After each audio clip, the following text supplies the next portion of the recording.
In a speech lasting over half an hour, his first one to conference as the leader, Peter Robinson vowed his party wouldn't budge in the face of Sinn Féin's threat, and that policing and justice powers would only be transferred to Stormont when the time was right. Firstly, he paid a glowing tribute to Ian Paisley, who had led the party for 3 decades.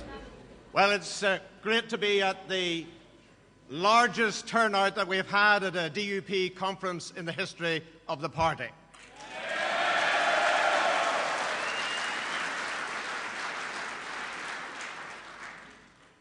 As someone who has been involved with the DUP from its birth, it was an enormous honour and a huge privilege for me to have been elected leader of this great party earlier this year. 40 years ago, the DUP didn't even exist.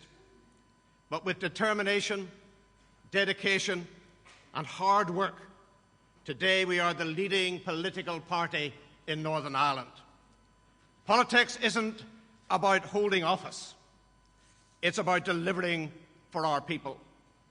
But nevertheless, we should be extremely proud of what our party has accomplished in the tough and often dangerous trade of Ulster politics. I said politics is not about individuals. Yet one individual has defined and redefined our politics more than any other over this past half-century. Taking over the leadership of this party from Dr. Paisley was never going to be an easy task. Ian wasn't just a political leader. He's a political institution, and not just in Northern Ireland. As I take up the responsibilities that the Assembly Group and the party executive entrusted to me in May, I have never been more conscious of the political reality that a party's success is not about any one person, it's a team effort. For me, throughout my whole career, no one has been more important than Iris. Iris, as you know, likes to stay in the background.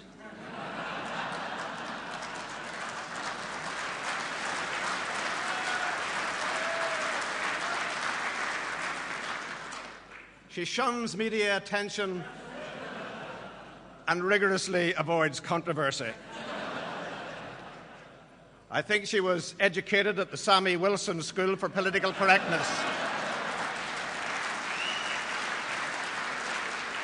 The role of political leadership in Northern Ireland was not a role that we were gifted. It is one that we earned. We earned it by winning the trust of the Unionist electorate.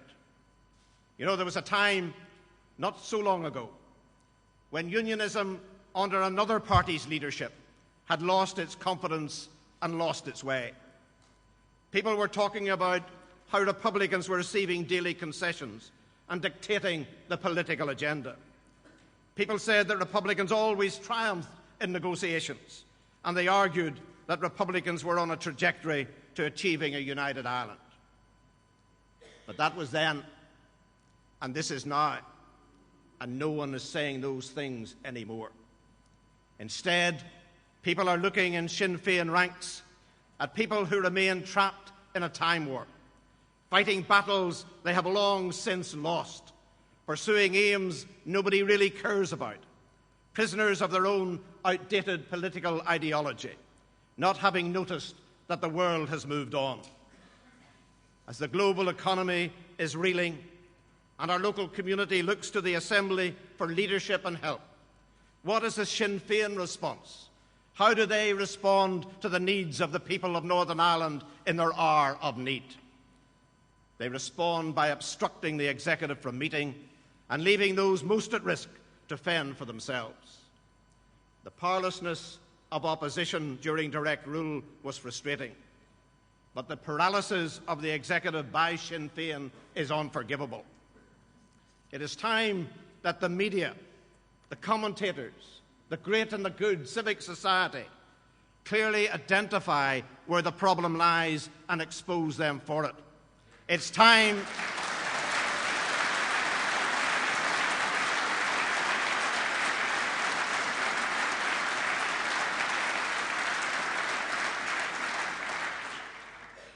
No more scattergun approaches to condemnation. Point the finger where it should be directed. It's time to tell Sinn Féin to get back to work.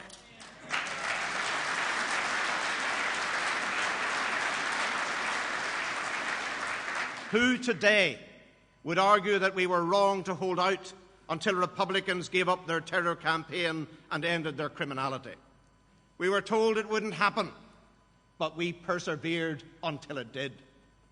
Who today would argue that we were wrong to hold out until Republicans gave up their illegal weapons?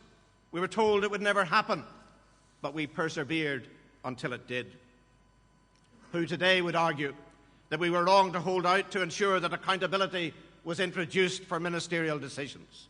We were told it would never happen, but we persevered until it did. Who today would argue that we were wrong to hold out until Sinn Féin openly gave support to the police, the courts and the rule of law? We were told that it would never happen, but we persevered until it did.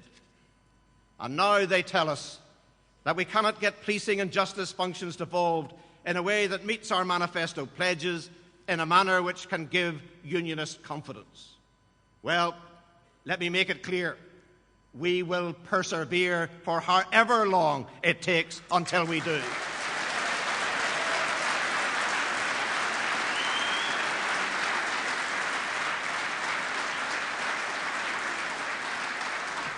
This party, our party, has a marvellous history, and it has the potential to have an even greater future. Let us resolve to harness all of our talents and resolve to give strong leadership and clear direction. May we not fear to stand for what is right, nor fear to do what is just. And in our work, may God guide and strengthen us as we seek to serve with honour, conviction and courage. Thank you. Thank you very much. Thank you.